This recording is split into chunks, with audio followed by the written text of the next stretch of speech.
राधे राधे, हरे कृष्णा। आप सभी का आपके अपने YouTube चैनल किटकैट स्टोरीज पर बहुत बहुत स्वागत है। आमल की एकादशी, जो कि फाल्गुन मास के शुक्ल पक्ष की एकादशी होती है, इस दिन का हमारे हिंदू धर्म में खास महत्व है। इस दिन पूजा से लेकर भोजन तक हर काम में आंवले का उपयोग किया जाता है।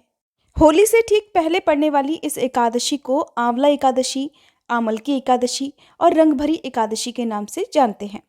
इस दिन भगवान विष्णु के साथ ही आंवले के वृक्ष की पूजा की जाती है और भगवान को भोग में आंवला अर्पित किया जाता है।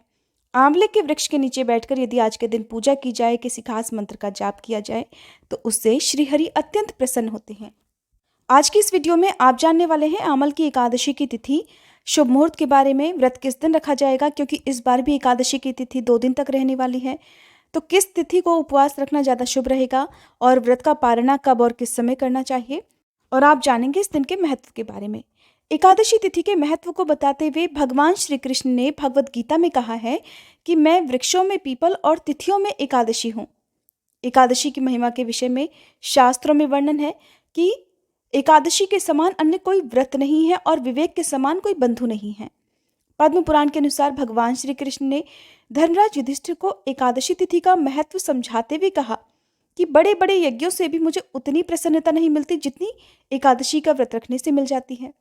और अगर आमल की एकादशी की बात करें, तो आमल की एकादशी की महिमा को बताते हुए भगवान श्री कृष्ण कहते हैं कि जो भी व्यक्ति स्वर्ग और मोक्ष प्राप्ति की इच्छा रखते हैं, जो चाहते हैं कि बार बार इस जीवन मरण के चक्कर में ना पड़े, उनके लिए ये एकादशी बहुत ही श्रेष्ठ है।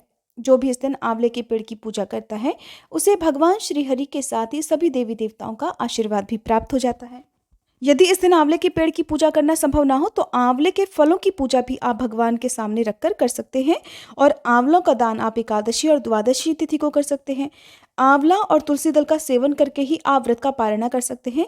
जो भी भक्त उपवास रखते हैं, उन्हें एकादशी के दिन आंवले का सेवन नहीं करना चाहिए। आप अगले दिन व्रत का पारणा करते समय आंवले का सेवन करें, अपनी सामर्थ्य के अनुसार दान करें, और यदि हो सके तो आंवले का पौधा किसी भी सार्वजनिक जगह पर, नदी आदि के किनारे पर आप लगा सकते हैं। इस बार आमल की एकादशी है 3 मार्च शुक्रवार के दिन, और एकादशी का उपवास भी इसी दिन रखा जाएगा। उपवास सुबह से प्रारंभ होगा, शुक्रवार के दिन सारा दिन उपवास रहेगा और शनिवार के दिन सुबह उपवास खोला जाएगा। जब भी आप एकादशी का उपवास रखते हैं, तो उससे एक दिन पहले आपको दशमी तिथि के नियमों का पालन करना चाहिए। एकादशी तिथि प्रारंभ होगी 2 मार्च गुरुवार की सुबह 6:40 से, जिसकी समाप्ति 3 मार्च शुक्रवार की सुबह 9:11 पर रहेगी। 2 मार्च की अगर बात करें, तो ये जो तिथि है, ये जो दिन है, दशमी तिथि युक्त एकादशी का दिन रहेगा। और शास्त्रों में दशमी तिथि युक्त एकादशी का व्रत रखने से आसुरी शक्ति को बल मिलता है, ऐसा कहा गया है। दशमी तिथि युक्त एकादशी शुद्ध एकादशी नहीं मानी जाती है, इसलिए जब भी ऐसा हो तो अगले दिन वाली एकादशी, जिसे दूजी एकादशी कहते हैं, उस दिन उपवास रखना चाहिए। तो 3 मार्च को आप उपवास रखें। इसी दिन सभी वैष्णव संप्रदाय और इस्कॉन से जुड़े हुए भक्त भी उपवास रखेंगे। द्वादशी तिथि प्रारंभ होगी 3 मार्च शुक्रवार की सुबह 9:12 से, और 4 मार्च शनिवार की सुबह 11:43 पर समाप्त हो जाएगी। और हरिवासर का जो समय है, वो 3 मार्च को शुक्रवार लगभग शाम 4 बजे तक समाप्त हो जाएगा। 3 मार्च शुक्रवार आमल की एकादशी के दिन सूर्योदय सुबह 6:50 पर, सूर्यास्त शाम 6:26 पर रहेगा। राहुकाल सुबह 10:03 से लेकर दोपहर 12 बजे तक रहेगा। 4 मार्च शनिवार को द्वादशी तिथि के दिन सूर्योदय सुबह 6:50 पर और सूर्यास्त शाम 6:27 पर रहेगा। और इस दिन सुबह 9 बजे से लेकर 10:30 बजे तक राहुकाल का समय भी रहने वाला है।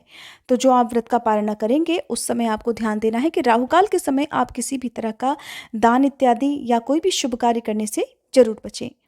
व्रत हमेशा सूर्योदय के बाद ही खोला जाता है। सूर्योदय से पहले आप पूजा कर सकते हैं।